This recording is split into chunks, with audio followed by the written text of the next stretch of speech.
What's up guys, I'm James and welcome back to the Great Gambino channel. Today we're going to take a look at the Seiko SKX007. If you do end up enjoying the video, make sure to subscribe or click the like button as it really does help me out and motivates me to keep pushing this channel forward. Today's review piece was sent in from Chris over at the Watch Lounge. Chris reviews many different watches and handles lots of industry topics. If you'd like to show him some support, I will have a link to his channel down below. The SKX007 is an extremely popular piece in the watch community and has been reviewed by almost every watch channel out there. I feel when it comes to watch reviews, the more the merrier. Every time I'm researching a piece that I'm looking to purchase, I watch as many videos as possible, as everybody has different lighting, cameras, and equipment to capture the piece. I try to get the best idea of what the piece could feel like if I had one in person. So here's one more for everyone. Now I have reviewed many other SKX models in the past, such as the 009, the 013, and most recently the 011J1. I will have links to each one of those reviews in the description. Real quick, I'll give you some measurements. We have a diameter of 42 millimeters. Lug to lug is going to be 46 millimeters. If you want to change out the band, it's 22 millimeters. And we have a case thickness of 13 millimeters. No stamping on these crowns, but they are screw down and offer 200 meters or 660 feet of water resistance. The 120 click unidirectional bezel is finished in a matte black aluminum with white numerals. Looking at the edge of the bezel, it is coined with a split running through the center, creating a cube-like pattern. While operating, I did not notice much backplay, if any at all, but it is much easier to turn than the orange version I reviewed last week. Let's cut to a shot so we can check that out.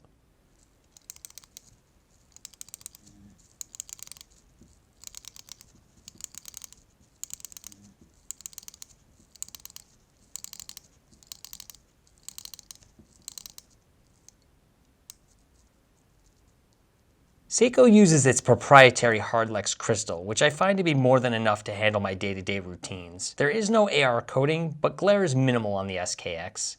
The matte black dial has an almost faded look to it that I've really grown to enjoy. It looks great paired with the retro style of the larger white hour indicators. The chapter ring is the same color as the dial, giving a more seamless blend. And the Diver's 200 meter text adds a little fun with its random orange color pop. Inside of this piece is powered by the 21 jewel 7S26. It does not have manual wind or hacking abilities. Winding will be done through the automatic method of wearing the piece or giving a few light shakes to get it started. It beats at 21,600 BPH and has around a 41-hour power reserve. The case has brushed lug tops with high polished sides that are split by a chamfered center. It looks very nice and is extremely impressive in the price range. Flipping it over shows the solid steel screw-down case back that is branded with the Seiko wave. This is the Seiko nicknamed NATO strap from Wrist Candy Watch Club. It's a unique strap because it has artwork that represents nicknames for many popular Seiko pieces, such as the Monster, the Turtle, the Samurai, the Sumo, and the Tuna. The color of the strap is also meant to match the bright green lume of Seiko's Lume Bright. I really love this strap and always make sure to rotate it in every time I have a Seiko with the 22mm band. Now this is the Seiko SKX009 Pepsi, but it has the same stock Jubilee bracelet that would come packed with many of the 007s. Links and end links are going to be hollow, and opening up the flip latch reveals a pressed clasp.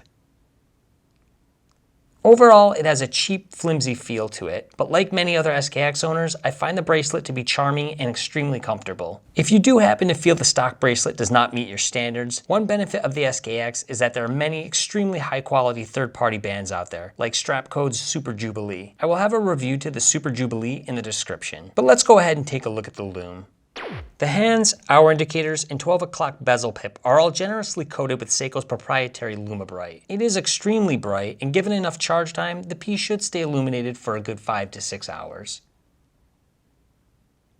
Here's a side-by-side shot next to an American quarter to give you a better representation of the scale. This is what the piece looks like next to the smaller 38mm SKX013. And here it is on my 6.75 inch wrist. For me, I prefer the smaller size of the 013, but I would have no problem wearing this larger size as it wears much smaller than most 42mm watches out there. But let's go ahead and cut to the outdoor shots so I can show you that natural light reflection.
That's going to wrap up this review of the SKX007. If you guys do want to see more of what I'm working on, I have an Instagram page that I will link down below. I'm always posting pictures of upcoming watches that I will be reviewing in the future. Thank you for sticking with me all the way to the end of the video. I really do appreciate you all, and I'll see you in the next one.